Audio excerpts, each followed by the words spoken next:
do Rio Piratini. Dos 13 mil habitantes da cidade, 10 mil foram atingidos pela enchente.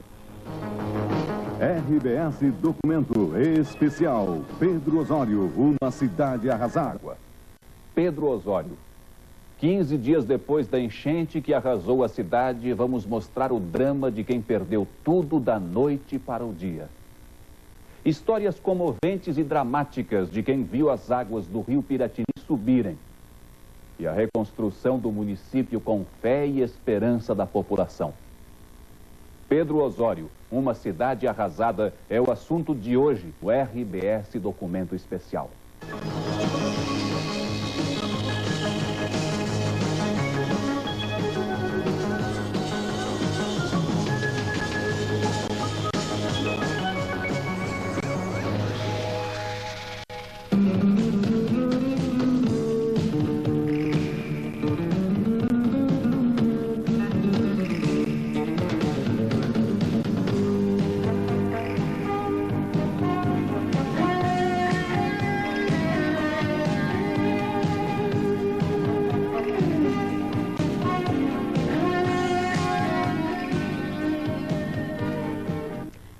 De abril de 1992. Essa data vai ficar para sempre na história do município de Pedro Osório. Já chovia há 3 dias nessa região, mas na noite daquela segunda-feira, o Rio Piratini transbordou, arrasando completamente a cidade. Dos 13 mil habitantes, 10 mil foram atingidos pela enchente.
Pedro Osório fica na zona sul do estado, a 330 quilômetros de Porto Alegre. Um município pobre, criado em 1959, mas que nos últimos anos vinha buscando o caminho do progresso. Era uma cidade calma, né? Onde o comércio ia devagar, mas não dava para se queixar, dava para levar uma vida mais ou menos boa. Era um município muito alegre, um município próspero, que estava perseguindo o seu desenvolvimento.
Encheu o pátio de água.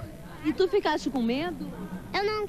Foi a Pátio, a mãe e a Kelly. Quando tu choveu, eu me molhei. Então começou devagarzinho, começou a encher o arroio, a gente cuidando, né? No dia da enchente mesmo, ao escurecer, a gente notou que ela estava subindo muito rápido, né? E nós procurando condução para sair, né? Nada de conseguir. Às 10h30, quando encostou o caminhão, a água entrou para dentro de casa, saímos com água. Ficou móveis, ficou um monte de coisa lá, e roupas, tudo, estragou tudo, né? Tudo. Nós estávamos ali com toda a família e a água subiu ao segundo piso. Nós estávamos com água pela canela. Aí começamos a botar as crianças para cima do teto, para ver se não tinha problema. Quando começamos a ver a tremer o sobradinho, a gente começou só a torcer para que não caísse todo. Vocês passaram quanto tempo agarrados ao teto? Nós passamos ali e botamos uns colchões em cima para as crianças dormir. São essas crianças que estão aqui. Passaram a noite dormindo? A noite toda, desde de 11 horas. Caiu a casa, foi tudo embora. Agora eu não tenho nada, estou aqui na casa dessa vizinha porque eu não tenho nada. Perdi tudo. Aonde vocês vejam que aqui morava um cidadão. Nessa casa aqui? Nesta casa, exatamente, ele estava lendo, segundo ele mesmo comentou, estava lendo. No momento que abriu a porta, a água já invadiu a casa, já tirou ele na enchente e ele deslocou em direção à pitangueira e conseguiu se agarrar naquela pitangueira. Ficou quanto tempo agarrado na água? Toda noite até baixar as águas. Vocês ouviam ele? Pedindo socorro, exatamente, pedindo socorro, mas não havia condições de maneira nenhuma de chegar aqui. De maneira com barco, com lancha, nada havia condições de chegar aqui, dada a velocidade da correnteza. Eu fui salvo porque um brigadiano me auxiliou para sair de lá, né? Eu já estava com o corpo frio, já não movia mais, né? Aí eu fiquei, inclusive tirei umas cobras que se enroscaram umas no meu pescoço, outras nas pernas. Dona Lucila Long e toda a família dela tiveram que se proteger no terraço do prédio onde moram. E lá de cima, filmaram o momento em que a água invadiu a cidade. Ai, mamãe.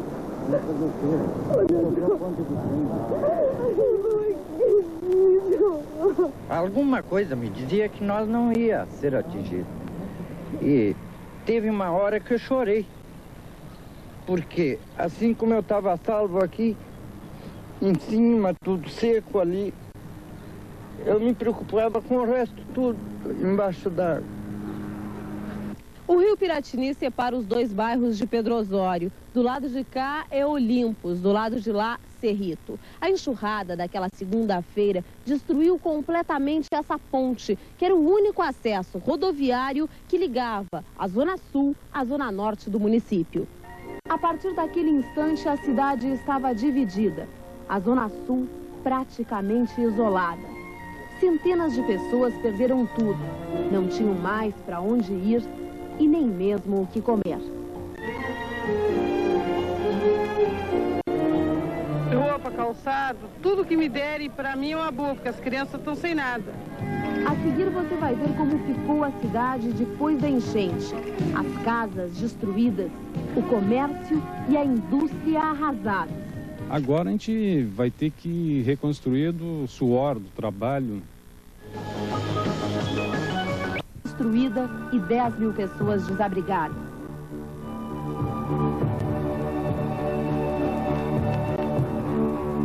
Para ter uma noção da força que a água invadiu esse bairro, olha só o tamanho do buraco que ela abriu aqui. Aqui dentro estava uma caminhonete que foi arrastada pela força da chuva. Seu Nelson, o que vocês estão tentando resgatar agora aqui? Agora estamos tentando resgatar um painel que faz parte do Parque de Diversões Tupãssi. Ele ficou debaixo da caminhoneta C10 que veio de lá de cima com a violência da água. Este buraco que estão vendo aqui foi causado pela violência da água. Comerciantes denunciavam que algumas lojas foram saqueadas. Durante essa cheia, saquearam bastante coisa. Deu muito saque, saqueado? Deu bastante. Inclusive aqui forçavam a porta para tirar de noite com água mais ou menos no pescoço e estavam aqui para tentar quebrar o vidro. Moradores afirmavam que eram explorados por aqueles que conseguiram salvar algum tipo de alimento para vender. Estavam pedindo uma lata de óleo 7 mil cruzeiros e 1 quilo de açúcar 6 mil estavam pedindo lá do outro lado. Meu Deus, o pessoal que não tem nada, já pensou que vai comprar uma lata de óleo, né? Por esse preço, não tem jeito, não dá. Sim, porque o pobre que perdeu tudo ficou sem dinheiro, né? A prefeitura decreta estado de calamidade pública. Essa é a rua Honório Tavares de Souza, a mais atingida pela enxurrada em Pedro Osório. Essa rua fica na zona norte do município e praticamente desapareceu. Nenhuma casa resistiu à força das águas.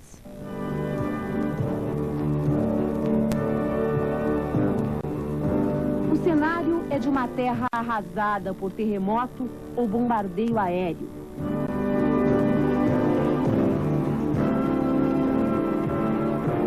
Como é que era essa rua antes da enxurrada? Era uma rua com 14 casas, todas bem construídas, liquidou todas. Aqui passou com 5 metros de altura, menos aqui a água.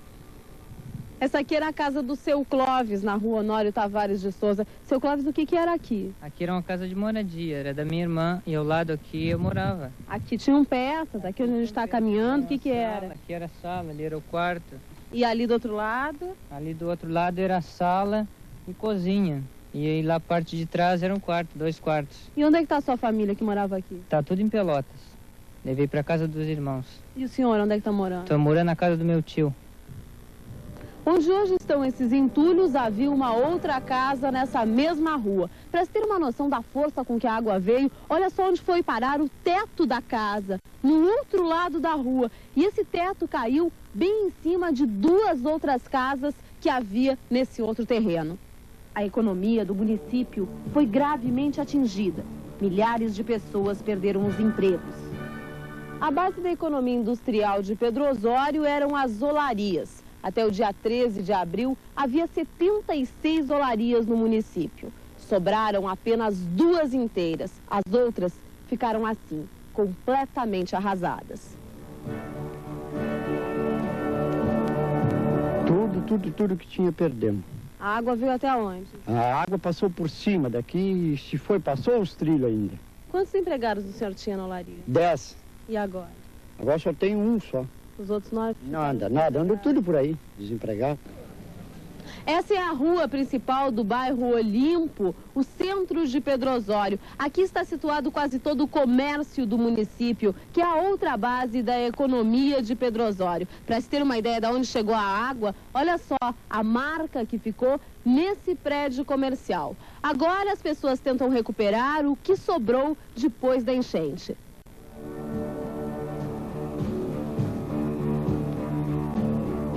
Como é que ficou tua loja com a chuva? Totalmente arrasado. Agora já está um pouquinho em ordem, mas depósito mesmo, todo calçado foi perdido.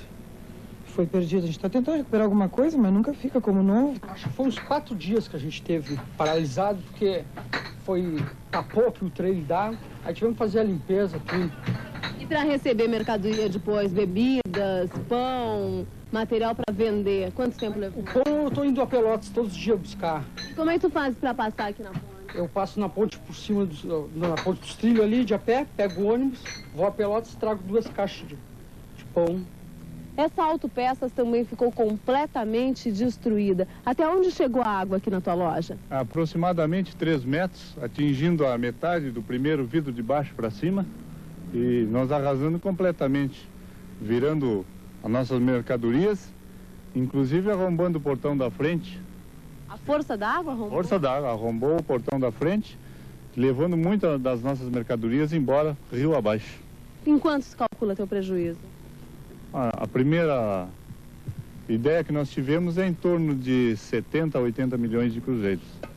Essa era a maior oficina mecânica de Pedro Osório. Com a chuva, a oficina foi totalmente destruída. O prédio desapareceu, os acessórios foram danificados e as máquinas também. Seu Vitor, que é o dono da oficina, o senhor tem noção do prejuízo que o senhor teve? Olha, a noção do prejuízo a gente não tem, porque o prejuízo é incalculável. O senhor tinha seguro? Nós tínhamos seguro contra incêndio e contra vendaval, porque não existe seguro contra cheias, né? Quantos funcionários o senhor tinha? Aqui, mais ou menos, trabalharam em torno de 22, 23 pessoas. E essas pessoas, como é que ficam? Continuam trabalhando, né? A gente não sabe como é que vai ficar futuramente, daqui a 1 mês, 2 meses, 3 meses. Agora trabalham na reconstrução da oficina? Agora trabalham na reconstrução da oficina, de sol a sol. E como é que o senhor vai fazer para pagar o salário dessas pessoas, uma vez que o senhor está sem ganhar? A princípio a gente cortou o pagamento de todos os nossos fornecedores, só para pagar o pessoal, porque isso aí é fundamental, né? Porque se eles não receberem, eles não vêm trabalhar. A agricultura, terceira ponta da economia do município, também sofreu perdas com a cheia. A minha lavoura ficou 50% dela embaixo d'água, em função de que aonde eu irrigo tem uma sanga que represou no rio Piratini e acabou alagando a lavoura em termos de 50%. Os hospitais de Pedro Osório ficaram lotados. Pessoas com problemas respiratórios e diarreias. Começou a vomitar. E depois começou com desarranjo, depois começou a atacar febre nele. Para mim, talvez seja essas águas, né? Essas águas de poço, não sei de onde está vindo essas águas. 10 dias depois da enchente, o diretor do hospital denuncia os riscos de uma epidemia. Temos um problema sério também do lixo, que está aqui a 1.000 metros, 800 metros do hospital, a 10 metros de algumas moradias onde tem flagelados. O que isso pode provocar? Olha, uma gama tão grande de doenças que não daria nem para citar quantas doenças. Tem animais mortos, apodrecendo, enfim, todo o lixo de uma catástrofe está acumulado ao lado. Isso aí o que é? Falta de um atendimento sanitário. Fomos conferir a denúncia do médico. Encontramos caminhões largando lixo na beira da estrada, em frente a algumas casas. Animais mortos jogados nas margens de um córrego que vai desaguar no rio Piratini. Os entulhos e o lixo também se acumulavam pelas ruas da cidade, servindo de alimento aos porcos. E é um fedor naquelas ruas ali, é lixos, é milhos podres que atiraram na beira das ruas, é um horror. Quero reconstruir longe desse terror, porque isso aqui foi um terror, foi um horror. A realidade é isso, é um terror. Só quem viu, só quem andou aqui para ver o terror que foi. Depois da cheia, a ligação entre Zona Norte e Zona Sul de Pedro Osório é a ponte da aviação férrea.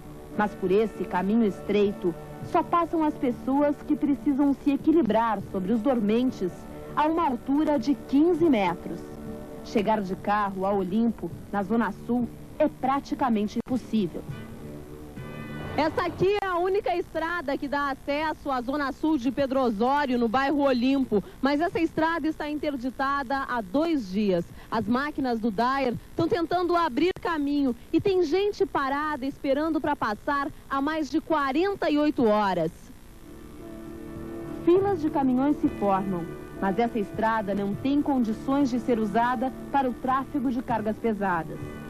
E tem comida, água? Tudo seco as caixas, né? E você? Mesma coisa, também não temos comida desde 3 dias? 3 dias. E acabou a comida agora? Acabou, temos biscoito e café só. Esse caminhão que transportava 12 toneladas de arroz caiu nesse buraco aqui há 2 dias. Seu Carlos Alberto, que é o motorista do caminhão, como é que o senhor foi cair aqui? É o seguinte, a gente, antes de chegar aqui, vinha vindo muito bem aí, o dia que pegou a chuva. Então isso aqui tava falso, tipo uma cama de gato, a gente olha isso assim, como tá aí, ó. E veio muito bem, então quando chegou aqui, arriou e aí ficou, arriscou até tombar o caminhão. Não viu que era uma porta? Não dá pra ver porque isso tá pareinho. Tá correndo o risco aqui, ó, de cair toda a carga de arroz, porque o caminhão tá assim, ó, tá virado. O senhor pode perder essa carga, essas 12 toneladas? Olha, eu sou empregado, quer dizer, se virar isso aí, eu não sei como é que eu vou ficar nessa, né? Vamos mostrar aqui, ó, o seu Carlos Alberto tá cozinhando nesse fogãozinho, tá acabando a comida já dele, já tá 2 dias, quase 3 aqui, e tá dormindo dentro do caminhão. Como é que o senhor faz? Mostra aí pra gente. Olha, é o seguinte, o caminhão, vocês estão vendo aí, o caminhão tá de lado, né? Então, para dormir, ó, abre a porta, vem com todos. Se a gente deita lá, automaticamente tá arranhando para cá. Se botar uma coisa lá, vem tudo para baixo. Então, fica difícil mesmo para dormir. Vamos ver o que acontece, se vamos puxar, o que vamos fazer aí. Agora, tenho medo também, se eu puxar, que pode me arrebentar o caminhão. Então... E o perigo? O senhor já viu algum animal, cobra? Não, felizmente não, que senão já tinha... Só estava dizendo. Já tinha abandonado tudo. Depois do intervalo, você vai ver o que está sendo feito para salvar Pedro Osório.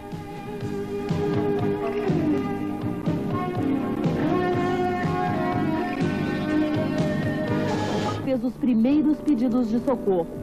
O socorro chegando, o pessoal remediando como pode. Agora, os danos materiais não é nenhum exagero. 80% de Pedro Osório destruído. 2 dias após a tragédia, começavam a chegar donativos recolhidos em todo o Rio Grande do Sul através da Defesa Civil.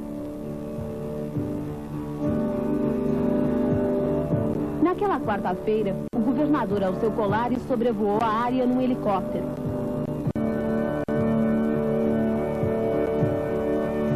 Uma semana depois, em Porto Alegre, o governador em exercício, João Gilberto Lucas Coelho, anunciou a liberação de 300 milhões de cruzeiros para a reconstrução de casas e um crédito especial para os empresários do município. O Banrisul dispõe de um total de 1 bilhão de cruzeiros e pode financiar por linhas diferentes, tanto a compra de equipamentos, a reconstrução de prédios, como o próprio capital de giro para que essas empresas voltem a funcionar. Os empresários de Pedro Osório dizem que não vão poder usar essa linha de crédito porque não terão como pagar depois. Eu soube que é com TR e 2% não sei. Isso aí é a mesma coisa que não ter, porque nós vamos trabalhar o resto da vida e não vamos pagar nunca. O juro que eu tenho medo, né? Do juro. O problema é que é com correção monetária. Juro baixo, mas com correção. Então, esse tipo de empréstimo é inviável, economicamente é inviável. Teria que ser um tipo de empréstimo, esses empréstimos que são feitos a nível de Nordeste, com juro e sem correção monetária. Os 300 milhões de cruzeiros também não são suficientes para reconstruir as casas. Mais de 500 moradias foram demolidas pela força da água.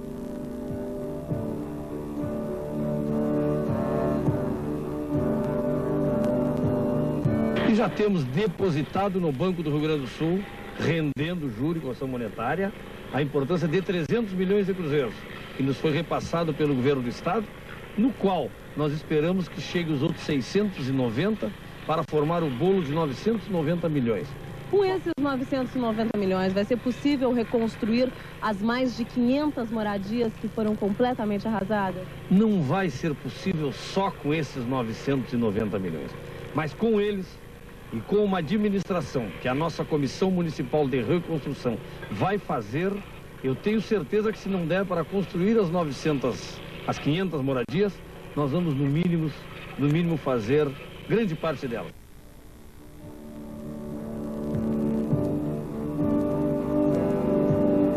Duas semanas depois da enchente, 1.600 pessoas continuam sem ter onde morar.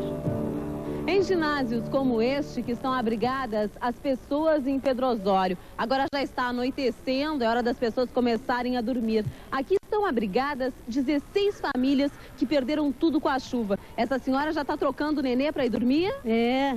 Desde quando a senhora está aqui? Há mais de uma semana estou aqui. Perdeu tudo que a senhora tinha? Perdi. E como é que está sendo aqui conviver com mais 15 famílias? Mais ou menos, né? Vamos ver uma outra família. Aqui tem mais uma família ao lado dessa, abrigada. Boa noite. Como é que a senhora está se virando para dormir aqui com as crianças? Temos bem, mais ou menos, com a família tudo. Tem 7 filhos. 7 filhos aqui? É. A senhora, seu marido e mais 7 crianças? É, mais 7 crianças. Estão aqui nesse cantinho? Estamos aqui nesse cantinho. Deu para salvar alguma coisa? Deu para salvar alguma coisinha que estão aqui. Agora a casa tá, praticamente tudo assim, não caiu, né? Mas está tudo destelhado a parte do fundo da casa. E como é que foi a enchente na sua casa? Como é que foi aquele momento? Ah, foi muito alto a água, né? Quando veio a gente saiu, tapou tudo, né? E tínhamos se brigando por aqui. Eu precisamente estava trabalhando no centro de recreação, cheguei às 4 horas em casa, né? Aí eu pedi que recorresse o menino que estava no centro de recreação, né? Aí eu cheguei em casa e comecei a arrumar as coisinhas que deu para se tirar, se tirou. Para todas essas 16 famílias que estão nesse ginásio, tem apenas 2 banheiros. Nós vamos conversar aqui com uma outra família que está nessa parte do ginásio. Boa noite. Como é que a senhora está fazendo para tomar banho, dar banho nas crianças? Olha, a gente está fazendo assim uma meia sola. Banho não tem, né? É só meia sola. Então a gente pega um balde e lava só as partes mais necessárias, né? Porque água não tem. Desde quando a senhora está aqui no pavilhão? Olha, desde o dia da enchente, que eu até já perdi a conta, né? Parece que já faz tanto tempo que eu tô aqui que eu já perdi a conta. Eu nem sei quantos dias faz que eu tô aqui. Isso tudo é da sua casa, que a senhora trouxe pra cá? Televisão, fogão, armário, sofá? É, tudo da minha... Conseguiu salvar? Consegui. A maioria ficou, né? Roupa, essas coisas eu tirei pouco. Mas os móveis eu tirei. Tirei tudo. E aqui tá sendo sua casa, por enquanto? É, por enquanto tá sendo minha casa. Essa outra senhora tá dobrando a roupa? Tô dobrando roupa. Chegando à noite. Tá tudo molhado, né? A enchente me levou tudo. Fiquei sem nada. Só eu e meus 5 filhos. 5 filhos. Tirei alguma coisa porque a água vinha muito ligeira. Né? Só me salvou eu e meu marido e meus 5 filhos. O resto Como é que a senhora está fazendo com 5 filhos aqui no pavilhão? Tá muito difícil. Não tem água para banhar eles, nem água para lavar roupa. Tá muito difícil. E como é que foi na hora? Estranho muito tá aqui. As crianças estão doentes, não estão acostumadas aqui dentro. Não querem estar presas aqui dentro. E como é que foi na hora da enchente na sua casa? Foi um desespero, sabe? Quando vinha aquela água, a gente ficou tão desesperado, sabe? Querendo salvar tudo e não tinha um caminhão, uma caminhonete que pudesse salvar. A senhora perdeu muita coisa? Perdi tudo. Tudo que eu tinha, perdi tudo. O que a senhora vai lembrar desse momento? Olha, eu só tenho vontade de chorar. Só de noite, chega a noite, eu só choro, só me desespero por causa das minhas coisas. Essas aqui são algumas das crianças que estão nesse pavilhão. Como é que vocês estão fazendo? O que você já está fazendo de prato na mão? Tá com fome? Não. Então por que tá com esse prato? Esperando a janta? Tô. E o que tu faz os dias inteiros aqui? Ah, eu fico deitada, eu fico brincando. E a tua casa?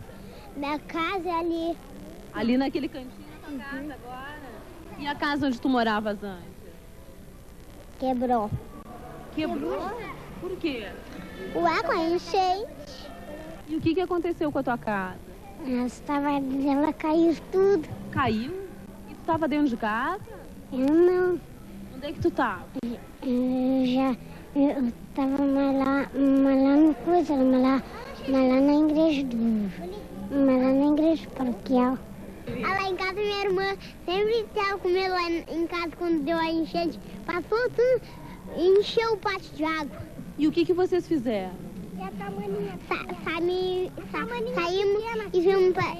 Saímos e vimos o ginásio, então, lá para a Tchotila, e depois vimos que a hora que entrou água lá para a Tchotila, nós vimos para o ginásio.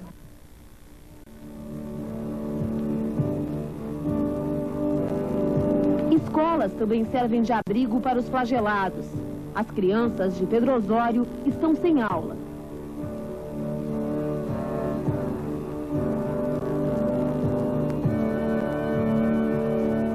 Depois da enchente, a igreja luterana do bairro de Cerrito deixou de ser um templo para se transformar numa central de distribuição de alimentos. É para cá que vem todas as doações feitas aos moradores de Pedro Osório. E o trabalho de distribuição desses alimentos é feito por voluntários, que são pessoas que também sofreram com a enchente, perdendo tudo.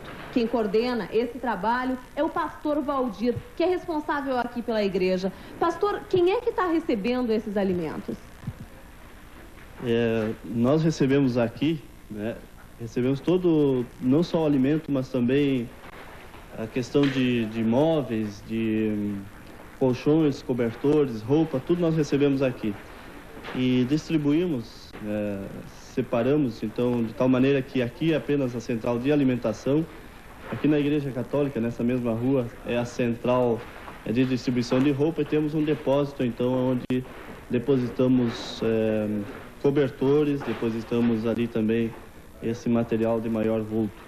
O senhor acha que a igreja não se descaracterizou? As pessoas não estão reclamando, estão sem missa esse tempo todo? Muito pelo contrário. As pessoas olham aqui para dentro, quem conhece, né, e comenta que isso aqui não parece bem uma igreja, né? Mas nos parece que justamente agora que ela talvez esteja parecendo uma igreja, porque está atendendo às necessidades da população, e para isso que se deve prestar uma igreja, né? Então agora realmente ela está parecendo uma igreja. Os donativos são separados em pequenos ranchos para serem distribuídos pela Defesa Civil. Os caminhões param nas ruas. As pessoas são cadastradas e recebem alimentos e cobertores. Para aquelas pessoas que não podem preparar o próprio alimento em casa, o Exército está servindo refeições assim, na rua. Hoje, por exemplo, tem aqui, ó, vamos ver, feijão, arroz, macarrão com carne e ainda uma fruta de sobremesa. Ao todo, o Exército prepara 1000 refeições por dia. Esse alimento é preparado aqui, num acampamento, em uma cozinha improvisada. Na cidade existem outros acampamentos como esse, que entre café da manhã, almoço e janta, servem mais de 5.000 refeições todos os dias. Um problema que preocupa é a qualidade da água para o consumo. Em Cerrito, zona norte da cidade, ainda não há água encanada. São os caminhões-pipa que fazem a distribuição. Seu Marino, para que o senhor está usando essa água aqui do poço? Como eu já disse, isso aqui não só eu uso, como a maioria da vizinhança aqui dessa rua usa água desse poço para limpeza. Isso mesmo, algumas limpezas, no caso do lodo que ficou dentro de casa, do pátio, alguma roupa, porque para uso de cozinha, limpeza de pratos, talheres, não tem condições de usar. E que água o senhor está usando para isso? Nós estamos usando a água de um poço aqui, trazido pelos bombeiros, e tem mais duas viaturas, 2 carros-pipa que vêm de Pelotas e do Capão do Leão, que nos traz água potável. Mas algumas pessoas estão usando a água de poço para beber e já apresentam sintomas de doenças provocadas pela má qualidade da água. Eu acho que é por causa da água aqui, né? A água não é tratada, a gente tira água de um poço aqui na frente, como a senhora deu pra gente tirar, não é tratada nem nada. Talvez seja por isso, né? Diarreia toda hora, né? Toda hora tem que trocar fralda e tá sempre com diarreia. E os outros 2 e mais é vômito também. Em Olimpo, do outro lado do rio, o abastecimento foi normalizado logo depois da chuva.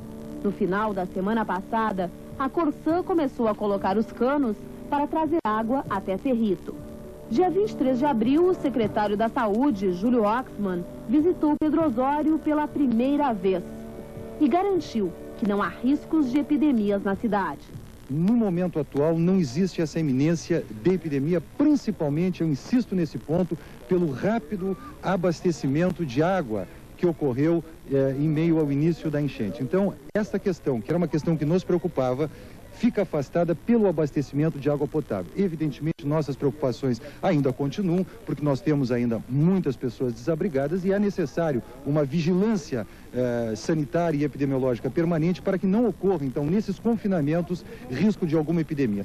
11 dias depois da chuva, aconteceu a vacinação em massa das pessoas que moram em Pedro Osório. As pessoas lotaram os locais de vacinação. A Secretaria da Saúde mandou 5.500 doses de vacinas contra sarampo, tuberculose, paralisia infantil e tétano. Junto com a vacina, a população de Pedro Osório recebeu esses 2 folhetos. Esse aqui é sobre o sarampo e esse segundo sobre a cólera e outros tipos de diarreia. As diarreias e as doenças respiratórias são as doenças mais comuns num caso de enchente como esse que aconteceu aqui. Para auxiliar no controle de epidemias, a única rádio da cidade coloca no ar mensagens sobre a prevenção de doenças. Se você esteve em locais onde existe cólera e apresentar diarreia, procure logo o serviço de saúde mais próximo. E um carro de som improvisado percorre as ruas, informando sobre os cuidados com a água, a campanha de vacinação, o cadastro dos desabrigados e a distribuição de comida. Este é um serviço de utilidade pública à comunidade peruzoense, comunicando a todas as famílias atingidas pela enchente a comparecer e fazer o cadastro de danos causados pela enchente. Esse sistema de alto-falante faz com que toda a comunidade seja atingida. O carro circula pela comunidade e aí logo tem um retorno imediato. Isso aconteceu ontem mesmo, por exemplo, na vacinação. Nós anunciamos 8h30, quando foi às 9 horas nós já tínhamos uma fila bastante grande já respondendo imediatamente ao nosso chamado. No próximo bloco, o futuro de Pedro Osório e a esperança dos moradores na reconstrução do município. Essa ponte, que hoje é a única ligação entre Zona Sul e Norte de Pedro Osório, está sendo apontada como principal causa da destruição da cidade.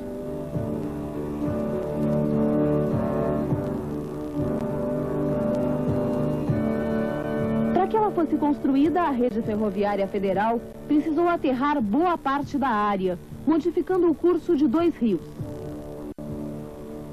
Eu tenho uma denúncia para fazer, que em 83, quando já houve a enchente de 83, foi feito um protesto a nível de Rotary e de comunidade, em virtude do aterro da aviação férrea, que foi feito dentro do rio Piratini.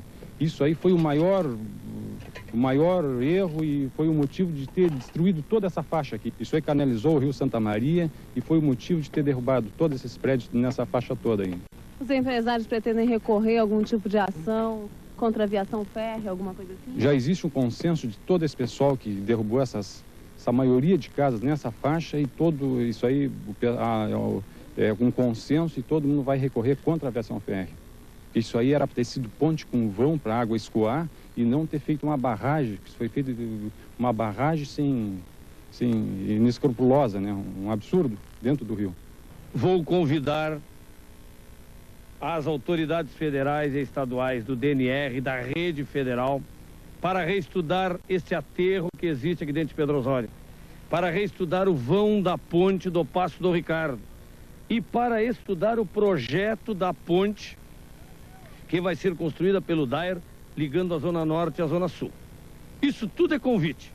Se os convites não forem atendidos, se as soluções dadas não forem aquelas que que o prefeito e que a comunidade de Pedro Osório quer, nós vamos procurar os outros meios, a fim de que se possa respeitar e tratar a pessoa humana de Pedro Osório com obras dignas, com obras de respeito e que não venham mais nos trazer esse problema.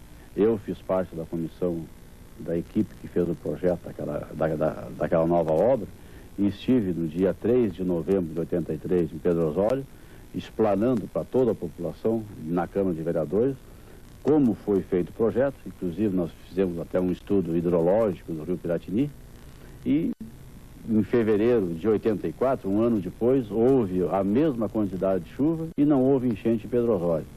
Então, comprovando exatamente que a nossa obra, ao invés de prejudicar a cidade, vinha beneficiar. É que hoje, presentemente, essa enchente do dia 13 de abril de 92, o nível da água atingiu 1,5 metro acima da enchente de 83, que inclusive derrubou a ponte da BR-116, que fica a 25 quilômetros, a jusante de Pedro Osório. Tanto que o nosso aterro também foi semi-destruído pela água. Então o nosso aterro não serviu de represa, ele também ficou submerso. Agora, se formos acionados judicialmente, infelizmente vamos ter que nos defender e temos a certeza que se fará justiça. Enquanto se discute as causas da tragédia, a cidade vai aos poucos tentando voltar à normalidade. Uma balsa está sendo montada para permitir a passagem entre Olimpo e Cerrito. Essa estrada que está sendo aberta, ela vai ligar a zona norte da cidade até o rio Piratini. E essa aqui é a balsa que está sendo construída pelo Exército. Ela tem capacidade para 40 toneladas. E é essa balsa que vai transportar os carros e caminhões pelo rio Piratini até a zona sul da cidade, que agora está isolada. A única rádio da cidade mal voltou a funcionar, num estúdio improvisado, e já trata de debater a reconstrução do município. Eu não vou colocar um tostão até o final do meu mandato em calçamento, no aterro antigo e neste aterro que vem com a doutora Rita. O reitor Orlando Fernandes, da Universidade Federal de Rio Grande, é também presidente do Conselho de Desenvolvimento da Região Sul. E o Conselho agora está engajado na luta pela reconstrução de Pedro Osório. Reitor, de que forma o Conselho vai agir para reconstruir toda essa cidade? Nós estamos hoje visitando Pedro Osório, trazendo a nossa solidariedade e buscando, junto ao prefeito municipal, trazer também o apoio do Conselho para gestões junto ao governo do estado. Já efetivamente temos concreto, nós teremos terça-feira uma reunião com o governador em exercício, o professor João Gilberto Lucas Coelho, quando todas as entidades da região realmente irão trazer as reivindicações do município para voltar o mais rápido possível à normalidade desse município. Essa reconstrução também é assunto nas ruas. As pessoas juntam o que restou depois da tragédia e dão lições de solidariedade no trabalho voluntário de apoio aos flagelados. Por que tu decidiu se ajudar como voluntário? É porque o pessoal estava necessitando, então acho que como era minha obrigação, já que eu não fui atingido, ajudar o pessoal que foi flagelado. Qual é a mensagem que vai ficar para o senhor, para a sua história, o que o senhor está vivenciando aqui esses dias?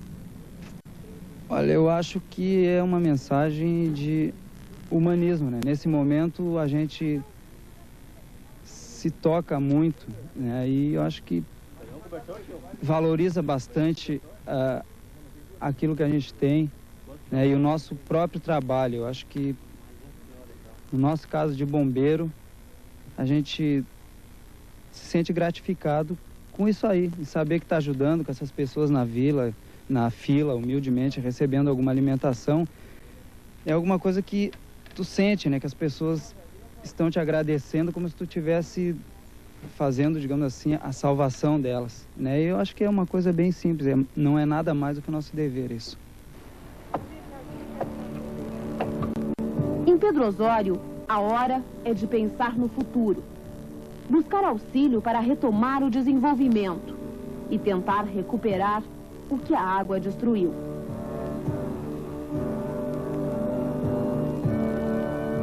A esperança é a gente ir levando, né? E trabalhando e adquirindo o que a gente perdeu.